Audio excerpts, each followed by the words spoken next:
kulankan oo isugu yimaadeen mas'uuliyiinta dhalinyarada waxgaradka cuqaasha salaadiinta ka soo jeeda gobolada Sool iyo Sanaag ayaa ujeedadeedu ahayd doorka ugu muhiimsan ee ka qaadan karaan ka wacyigelinta bulshada sidii ay u qaadan lahaayeen kaarka codbixinta ay dhawaan ka bilaabmi doonto gobolada Sool iyo Sanaag waxaana munaasabadaasi ka soo qayb galay gudoomiye ku-xigeenka saddexaad ee xisbiga kulmiye agaasimaha guud ee wasaaradda arrimaha gudaha Jamhuuriyadda Soomaaliland agaasimaha hay'adda duulista iyo madaarada ee Soomaaliland gudoomiye ku-xigeenka hay'adda diyaargarowga afooyinka ee kaydka raashinka qaranka mas'uuliyiin haween iyo dhalinyaro waxaana ugu horeyn halkaasi ka hadlay Xuseen Aadan Cadde gudoomiye ku-xigeenka saddexaad ee xisbiga kulmiye ahna gudoomiyaha qabanqaabada ee wacyigelinta bulshada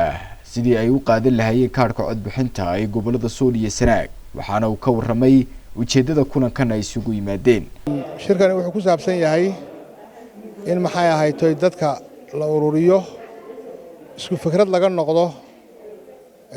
diiwaangelinta haddii aan laba qadarkeeda leeyahay lagana qayb qaato si weyn diiwaangelinta xilli la saaro sidaana waa arrin la isku ogyahay marka sida qura maxay ahayd Somaliland roolkii aynu ku lahayn ee la tabayay aynu uga qaadan karno waxa weeyaan inaynu maxay ahayd waad ogtihiin xaaladdu say tahay inaynu hawshaas xil weyn la iska saaro la garto la fahmo waxana la isfahansiiyo marka shirkana waa la wadi doonaa waana salaamayna xukuumadda iyo madaxweynaha arrimihii nabadgeliyo heerka sare ahaa wax loo qabtay shirkana wuu la socdaa xisbiguna waa la socdaa sidaasaynu hawsha u wadanaynaa waxaana nadaashatay dadkani iyaga is haya dadkani waa tafaraaqsan dadkani waa kan ilaahay shuushka waa naga qaaday tafaraaqna ma jiro sidaa la isku ogaado hadii Allah waxa iyaguna halkaasi ka hadlay agaasimaha hay'adda duulista iyo madaarada ee Soomaaliland Maxamed Axmed Jamarji gudoomiye ku-xigeenka hay'adda diyaargarowga afooyinka ee kaydka raashinka qaranka Faysal Jaamac Hawte Aamina Koosafare Jaamac Awil agaasimaha waaxda shaqaalaha ee wasaaradda warfaafinta dhaqanka iyo wacyigelinta Jamhuuriyadda Soomaaliland waxaana ay dhammaantood ay tilmaameen muhiimadda ay kaarku u leedahay bulshada iyaguna sheegay in bulshadu ay soo xulan karto marka ay qaataan kaarka codbixinta hadba cidii ay u arkaan inay hogaamin karto dhammaan anigoo ka wakiil ah kuna hadlaya afka dhammaan xubnaha kala duwan ee dawladda ee ka soo jeeda deegaanada Sool iyo Sanaag iyo Togdheer waxaan halkan uga faa'iideysanayaa inay dadkaygu isdiiwaan geliyaan sida dadkeenii aqoonyahanka ahaa iyo siyaasiyiinta ahaa ee dadka matalayay halkan ay maanta go'aan ku gaadheen dhammaantayna waanu wada baxaynaa haddii aynu nahay wasiiro xisbiga gudoomiyihii agaasimayaal guud agaasimo waxdo dhammaan in dadka deegaanada Sool Sanaag iyo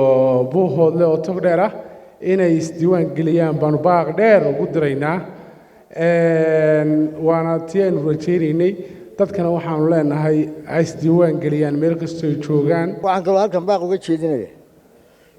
dadka inay isdiiwaan geliyaan oo kaarka qaataan intii aad habsaami lahaydeen waad habsaanteen dadka wax la qaybsado dalka Soomaaliland baad leedihiin meel kale ma lihidine dadka wax la qaybsada 30 sanadood baynu hadhay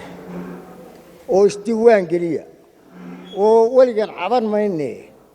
dadkana inaga ugu badan ugu miisaan weyne isdiiwaan geliya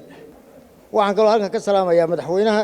Jamhuuriyadda Soomaaliland mudane Muuse Biixi Cabdi iyo golihiisa xukuumadda iyo taliyaashiisa ciidamada baan iyagana halkan salaan uga dirayaa shirka caawa halkan lagu qabtay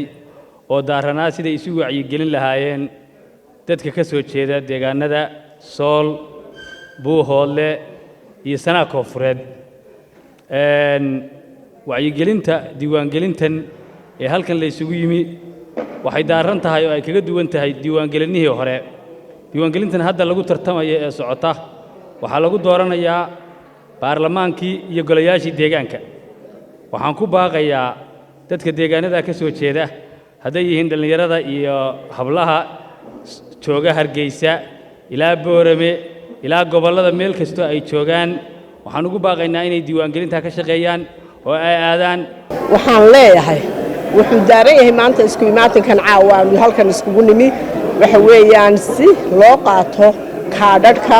gobollada Sool Sanaag iyo Cayn waxaanu leenahay dhammaan dadweynaha ku nool Sool iyo Sanaag iyo Cayn inay qaataan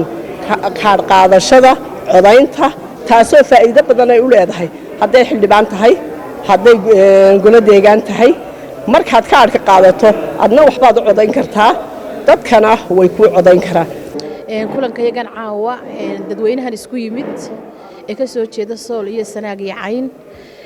waxay isugu yimaadeen dardargelinta iyo kaadh qaadashada marka insha Allah waxaanu leenahay kaadh qaadashada waa ta kaliya codka kaliya aynu qofka kaliya ugu hiilin karno anaga aad noogu hilin kartaan dadkiina aad ugu hilin kartaan ka dooranaysan aad ugu hilin kartaan waxa maanta lagu tartamayo waa cod ma aha dadka inaynu ka hadhno insha Allah bismillaahi kariim bacda salaam runtii caawa sharaf weyn bay inoo tahay inaynu halkan isugu nimaadno kulankan aad iyo aadka muhiimka ah oo daaran in ma garanaysaay wacyigelin laga sameeyo gobolladan ka soo jeedno ee bariga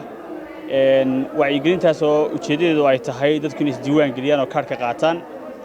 runtii aad bay muhiim inoogu tahay deegaanada haddaynu nahay inaan isdiiwaan gelin oo kaadhka qaadano dad baa tartamaya dad baa musharaxiina cod baa lagu tartamaya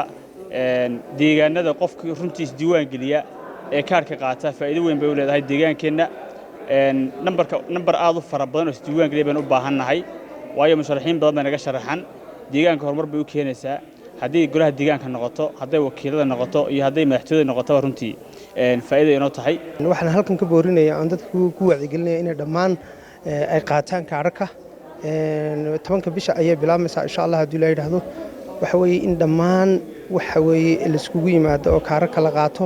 oo la isdiiwaan geliyo maanta intaasaan wax ku noqonaynaa wax kula soo bixi karnaa wax iskaga celin karnaa wax ku qaadan karnaa ku doodi karnaa Xamse Qurbaani warbaahinta qaranka Soomaaliland magaalada Hargeysa.